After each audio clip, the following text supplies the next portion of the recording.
Hello friends, welcome to my YouTube channel. आज के इस वीडियो में मैं नर्सरी क्लास के बच्चों को किस तरह से ओरली मतलब उसकी तैयारी करवाएं उसके बारे में बताऊंगी। क्योंकि इंग्लिश हिंदी ये सब में तो आपने जान लिया कि सिलेबस में क्या क्या पढ़ाना है, उसे क्या क्या की प्रैक्टिस करवानी है, लेकिन ओरली बच्चे को कितने प्रिपेयर करवानी है इसके बारे में मैं आज बताऊँगी। क्योंकि नर्सरी के बच्चे चूँकि छोटे होते हैं, बहुत ही छोटे होते हैं, तो उन्हें रिटन प्रैक्टिस से ज़्यादा ओरली प्रैक्टिस करानी पड़ती है। आप रिटन कम भी कराएं और ओरली उसे अच्छे से प्रिपेयर कराएं तो वो काफ़ी एलिजिबल हो जाएंगे अपने क्लास के लेवल के। तो शुरू करते हैं कि उन्हें ओरली क्या क्या पढ़ाना है। ओरली में आता है आपको शेप्स। तो बच्चे को डिफरेंट टाइप्स के ऑब्जेक्ट्स दिखा के या फिर ड्राइंग पिक्चर्स बना के उन्हें शेप्स के बारे में बताना होगा। जैसे सर्कल, स्क्वायर, रेक्टेंगल, ट्रायंगल, बस कॉमनली इतने ही बताने रहते हैं। आप बहुत तरीके से आप पिक्चर्स बना के जैसे सर्कल बना देंगे, ट्रायंगल ऐसे बना के इस तरीके से बच्चों को बार बार प्रैक्टिस कराएंगे ना तो वे शेप्स पहचानना सीख जाएंगे। किसी भी ऑब्जेक्ट्स को दिखा के यदि वो पर्टिकुलरली शेप के हैं और उन्हें दिखा के बार बार प्रैक्टिस कराएंगे तो वो क्या है कि उसे पहचानना सीख जाएंगे, रिकॉग्नाइज करना सीख जाएंगे। देन उसके बाद आता है कलरिंग। तो कलर में red, yellow, blue, orange, green, blue, pink, then purple, black, white, ये कॉमनली 7 कलर भी आप उन्हें पहचान करवाना सिखा देते हैं तो ये भी काफ़ी हो जाता है। तो उसे क्या है कि कुछ ऑब्जेक्ट्स बना दीजिए और उसे रेड कलर और फिर ब्लू कलर इस तरीके से दिखा दिखा के आप क्या कर सकते हैं, उन्हें पहचान करा सकते हैं। येलो, फिर रेड, इस तरीके से बार बार दिखाएंगे तो बच्चे खुद ही पहचानना सीख जाएंगे। ग्रीन, ये सब कॉमन कलर हैं और इसे पहचान करना आ जाएगा तो बच्चे भी उस कलर को पहचान के कलर करना सीख जाएंगे। देन आता है कॉन्सेप्ट। कॉन्सेप्ट में आपको उन्हें पहले तो big, small, come, go, up, down, good, bad, sit, फिर stand, yes, no, in, out, right, left, day, night, open, close, English rhymes, फिर हिंदी रैम्स, फिर ये सब सारे जो आते हैं उन्हें ओरली आपको बताने होंगे। जैसे कुछ ऑब्जेक्ट्स को आप दिखा सकते हैं, जैसे आपने पेन ही दिखाया तो ये पेन आपने रख दिया और इसी के आगे आप पेंसिल रख दोगे तो विच इज़ मतलब बिग एंड स्मॉल, इस तरीके से आप उन्हें पहचान करवाना सिखा सकते हैं। नेक्स्ट जो है आपका बच्चे को माई सेल्फ, अपने बारे में कुछ जानना चाहिए। जैसे कि उस अपने नाम, जैसे किसी ने उससे पूछा व्हाट इज़ योर नेम, तो उसे प्रॉपरली बताना आना चाहिए कि माई नेम इज़ दिस, जो भी है नाम।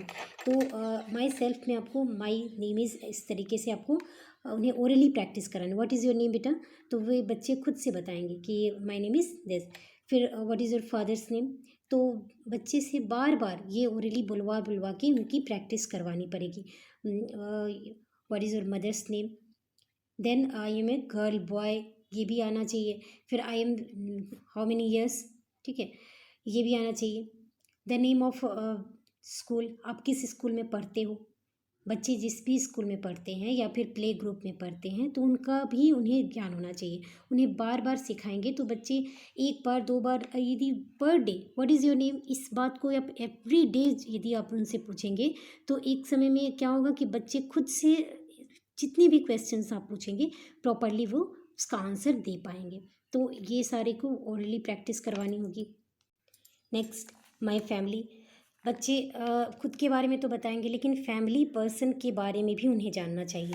जैसे फैमिली पर्सन में जो आते हैं उसमें mother, father, brother, sister, then grandmother, grandfather, फिर अंकल, आंटी, बस इतने सारे फैमिली मेम्बर्स, ये सारे फैमिली मेम्बर्स हैं। तो इन्हें भी बच्चे को सिखाना चाहिए। जैसे अपनी सिस्टर को दिखा के सी इज़ योर सिस्टर, फिर ब्रदर, देन मदर। तो इससे क्या होगा, बच्चे रिकॉग्नाइज कर पाएंगे कि ये फैमिली मेम्बर्स का नाम क्या है। जैसे वे अंकल को देख रहे हैं, वे अंकल बोलते हैं लेकिन उन्हें यदि किसी ने पूछ लिया कि what is your uncle name, तो वे कंफ्यूज हो जाएंगे। तो उन्हें रिकॉग्नाइज कराना होगा कि फैमिली में ये अंकल है, ये आंटी है, ये ब्रदर है, देन ये सिस्टर है।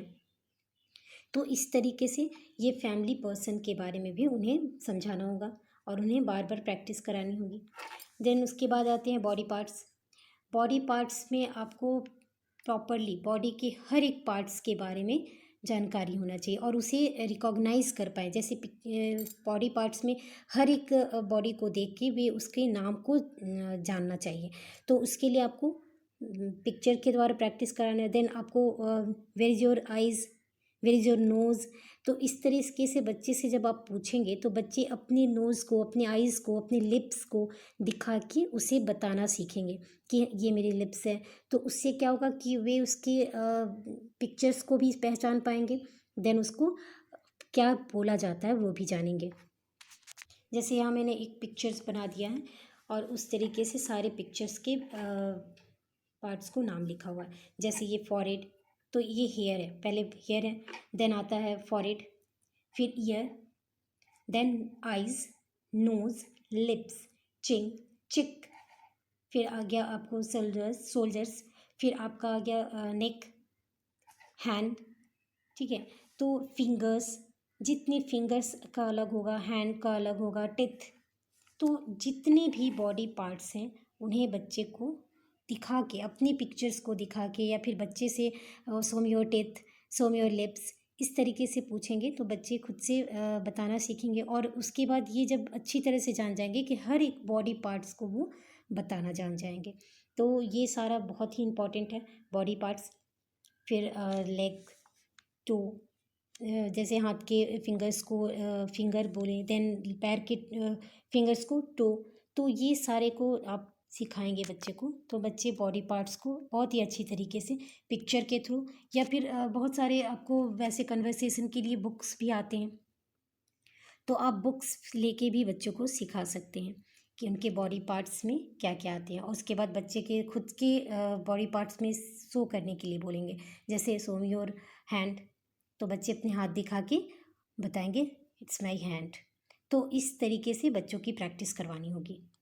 देन उसके बाद आता है गुड मैनर्स। जैसे कहीं आप जा रहे हो तो बाय करना है, या फिर कोई बाहर जा रहे हैं तो उन्हें बाय बाय करना है।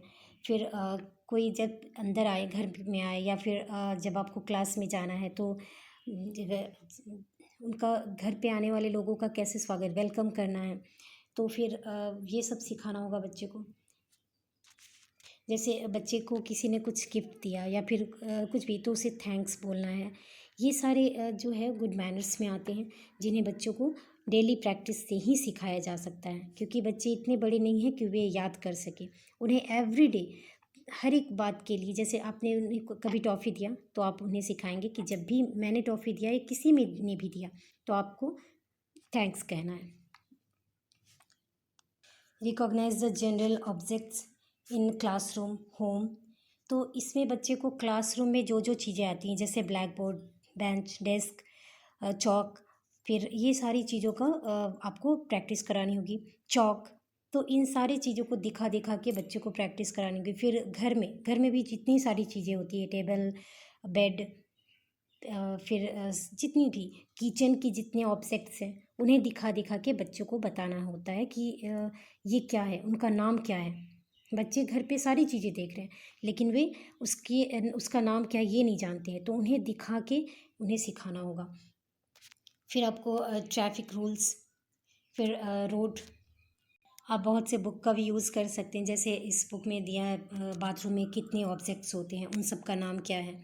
तो इस तरीके से आप बच्चों की प्रैक्टिस प्रॉपरली करा सकते हैं। जैसे यहाँ मैंने दिखा है क्लासरूम ऑब्जेक्ट्स, क्लासरूम में क्या क्या चीज़ें होती हैं, तो बच्चे देख कर ही सीख सकते हैं। तो उन्हें सब कुछ दिखाकर और इस पिक्चर के थ्रू, यदि आप बुक ले लें या फिर आप ड्राइंग बना बना कर उन्हें सिखा सकते हैं। तो जितने भी ऑब्जेक्ट्स हैं वे देखकर उसे समझना सीख जाएंगे। देन जीके में आपको birds, animals, flowers, fruits, vegetable, festival, means of transport, months, days, इन सारी चीज़ों को बच्चे को बताना होगा। तो एनिमल्स में वाइल्ड एनिमल्स, डोमेस्टिक एनिमल, इन सारे के लिए आप पिक्चर्स बना के, या फिर चार्ट पेपर आते हैं, बुक्स आते हैं, उन्हें दिखा के आप सिखा सकते हैं। जैसे यहाँ मैंने बर्ड्स के लिए ये इस बुक से दिखाया, तो इन सारे बर्ड्स को दिखाकर, उनके पिक्चर्स को दिखा के उनके नाम को सिखाना होगा। जैसे पैरट, पिजन, इन सारी चीज़ों को। फिर क्रो, स्पैरो, तो इन सारे फ्रूट्स को हैंस, इन सारों को दिखा के उनकी प्रैक्टिस कराने की। देन आते हैं फ्लावर्स। फ्लावर्स में भी डिफरेंट टाइप के फ्लावर्स को दिखा के उनका लेवलिंग के साथ उनके सिखाना होगा, जैसे सनफ्लावर, जेनिया। तो रोज़, लोटस, जितने भी अप्रॉक्सीमेट 10 फ्लावर्स को सिखा सकते हैं। 10 या 5, 10 अप्रॉक्सीमेट ज़रूर सिखाएं बच्चों को। तो इस तरीके से फ्लावर्स दिखा दिखा के उनके पिक्चर्स के साथ उन्हें रिकॉग्नाइज करना सिखा सकते। देन फ्रूट्स में एप्पल, मैंगो, बनाना, ग्रेप्स। तो बच्चे नाम तो जानते हैं लेकिन उन्हें देखकर पहचानना नहीं जाते हैं, तो फ्रूट्स को दिखाकर तब उन्हें सिखाएं। तो बच्चे इंग्लिश हिंदी दोनों में नाम लेंगे तो बच्चे उन्हें रिकॉग्नाइज करना इजीली सीख जाएंगे। जैसे मैंगो आप देखते हैं बच्चे, लेकिन उसे आम बोलेंगे तो पहचान जाएगा बच्चा, मैंगो बोलेंगे तो नहीं जानेगा। तो इसलिए दोनों ही नाम उन्हें बताना होगा। जैसे ग्रेप्स, अंगूर बोलेंगे तो जानेगा, ग्रेप्स बोलेंगे। वेजिटेबल्स को भी आप ऐसे ही सिखा सकते हैं विद पिक्चर ही। बच्चे पिक्चर से ज़्यादा अट्रैक्ट होते हैं और उससे जल्दी सीखते हैं, इसलिए आप पिक्चर्स दिखा के या फिर घर पे उस ऑब्जेक्ट्स को दिखा के, इस दोनों ही तरीके से आप बच्चों को सिखा सकते हैं। हिंदी इंग्लिश के रैम्स उन्हें कम से कम 4 से 5 जरूर आने चाहिए। फिर स्टोरी, शॉर्ट स्टोरी उन्हें सुना के, जैसे स्टोरी आप बताएंगे तो बच्चे सुन के भी सीखते हैं, तो स्टोरी भी उन्हें सिखाना है और बोलना सिखाना है। उसके बाद आता है ड्राइंग, कलरिंग एंड क्राफ्ट। तो ड्राइंग में आप जब बच्चे को कुछ भी ड्राइंग, जैसे एप्पल, मैंगो, इस कॉमनली कुछ ऑब्जेक्ट्स को, सर्कल, स्क्वायर बनाना, ये सब सिखाएंगे तो बच्चे ड्राइंग बनाना सीखेंगे। देन उनमें चॉइसी कलर, जैसे ग्रीन, ब्लू, पिंक, इन सारे कलर्स को सिखाएंगे तो बच्चे कलर को रिकॉग्नाइज करके उस ऑब्जेक्ट्स पे कलरिंग करेंगे, तो इनसे कलरिंग एंड ड्राइंग हो जाएगी। देन क्राफ्ट, बच्चे क्राफ्ट बनाना देख के बहुत ही अट्रैक्ट होते हैं, जैसे कुछ भी पेपर्स से बना के, फ्लावर्स या फिर बॉक्स, इस टाइप से बना बना के बच्चे को सिखा के आप क्राफ्ट के फील्ड में भी उसे अच्छा कर सकते हैं। तो ये थे सारे ऑब्जेक्ट्स जिसे बच्चों को ओरली और उनकी एक्टिविटी के थ्रू सिखाया जा सकता है, और उन्हें इस प्रैक्टिस से उसे आप इतनी इम्प्रूव कर देंगे कि किसी भी स्कूल के लिए वो एलिजिबल हो जाएंगे और एडमिशन आपका इजीली हो जाएगा। क्योंकि बच्चों से ओरली, नर्सरी के बच्चों से ज़्यादातर ओरली क्वेश्चंस पूछे जाते हैं, और ओरली यदि आप, तो इतने काफ़ी हैं। तो अगर आपको ये वीडियो अच्छा लगा तो लाइक करें, शेयर करें और सब्सक्राइब ज़रूर करें। Thanks for watching this video.